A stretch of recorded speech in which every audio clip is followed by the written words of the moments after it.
What's up, everybody? It's the Common Sense Investor coming at you with another video. Let me apologize. I know I've been gone for 3 days, but here's what's happening. I'm working on the market misconduct proposal for Congress, all right, and I ran into a brick wall. As I'm explaining it, if you're new here, like and subscribe. Let me give y'all an update here. Introduction, all right. Then the first section is payment for order flow and what it is and how it works, all right. Part 2 is how it works. And then I talk about order placements and what all was going on with the National Bid Best and Offer, and it turned out really good. I show how Doug Seafood's full of shit whenever he talks about price improvement. Sorry about saying that. But he's full of bull about price improvement, and that's a theme throughout the rest of the document. Is this where retail gets price improvement? No. All right, and then you go on down a little bit further, and I ask it again. Let's see. Is this where retail will receive price improvement? Absolutely not. And then it goes on down to show that they're full of shit. It's never any price improvement for retail. So I explain that throughout the document here, okay?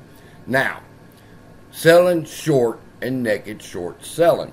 This is where a lot of people kind of gets things twisted, all right? You got to understand the rules, people. You have to understand that short selling is legal. It's nothing more than taking the other side of the bet at a casino table, okay? We think it's going to go up. They think it's going to go down. Short selling. Simple as that. Naked short selling is a problem, all right? However, you have to know the rules. There are rules in place that allow them to naked short sell, all right? And then once I got down there and I hit that brick wall, I had to figure out, well, how are we going to be able to get around their market making exception rule? Because what they're doing is wrong. And it took me 3 days, but I finally figured it out. But here we talk about IOUs, okay? And in our example where Doug Seafood said that he would take a 1,000 share order even if there was 200 available, well, then when he done that, he created 800 IOUs or phantom shares, okay? And then we get on down here, and you see here, AKA they sold 1,000 phantom shares of Cinemark short, all right? The broker did that. And when the broker sends it to the market maker, then the market maker's responsible for it. And then they have what's called the market maker exception rule. Now, this is where I hit my head. And I'm thinking, how are we going to get around this? Because here's the market making rule in a nutshell, all right? Is this. If someone wants to buy the stock, the market maker will sell it to them, even if they don't have the share, all right? They will sell it naked. That is their job, according to the market maker exception rule, is to provide infinite liquidity for when people want to buy or sell stock. All right. So how do you get around that? If the SEC, and that's another thing we need to talk about too, you can't say SEC when you're trying to lay the blame at the feet of somebody. All right. It's not the SEC. It's who was the head of the SEC during the time that these exceptions were made, all right? You just can't say the SEC's against us. No, that's some bitch back in 03 or 04, when they wrote this market maker exception rule, and he passed it into the SEC policy. So whoever that was, I looked him up. I forget though. But the point is this. What they're doing is legal. So how do you get around it? Well, I studied the reg show list and the reg show list and the reg show list, trying to figure out a chink in the armor. And then I get here to the market maker exception rule, which is rules for thee, but not for me.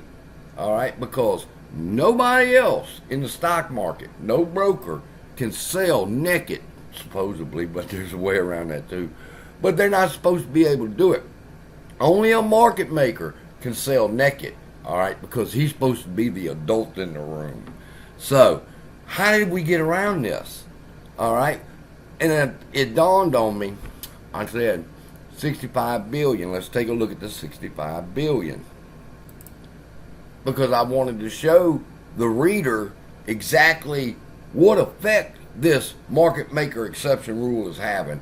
And I show how in 2021, during the meme stock frenzy, Ken Griffin sold $65.7 billion worth of shares naked, and they never covered them. All right. How do you know they didn't cover it? Because that's the end of the year number right there. And by the end of the year, they still hadn't covered $65 billion worth of stock. That was when me and you was buying in January and June and all them months up in 2021. That's that 65 billion. All right. So that's how bad the problem has become. It's 1.25 billion a week that they sold into the market in 2021. All right. Now get those numbers from right here. Citadel Securities 2021 financial statement, Tony DeNaro. Oh, and speaking of Tony, I asked that son of a bitch, where's this money at? Because Citadel's only claiming that they made $4.7 billion. But yet they took in $65.7 billion worth of retail investor money. So where is that money at?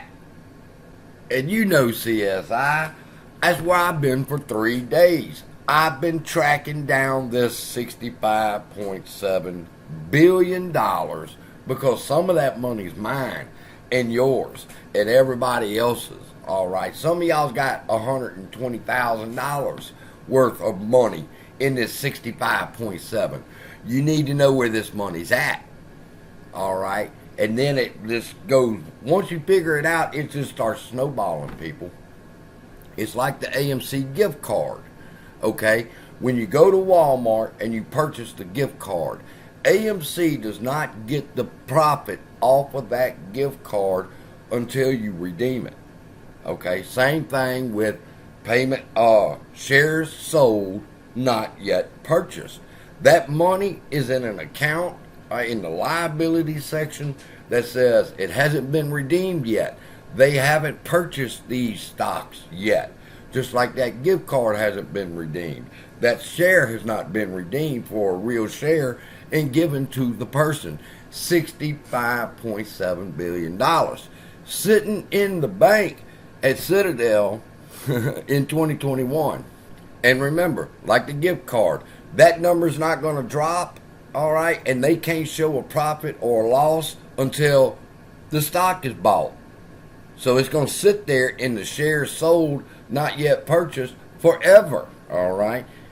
Well, not forever. All right, because in 2022 they had $45 billion sold, not yet purchased. So it fell by $20 billion. All right. So whenever they purchase it, that number comes down and the income goes up, or the losses go up in the categories appropriately, okay? Then the next section, I haven't titled yet, but it's about exactly what it says that the market makers have an exception to do and what they can't do, all right? And words like bona fide market making activities come up and everything. Here's the key points. Rule 200, Rule 201, Rule 203, 204, all right, of the reg show list, which is the short selling rules. But now that I've gotten all my research done on that, I can start showing them through the reg show rule.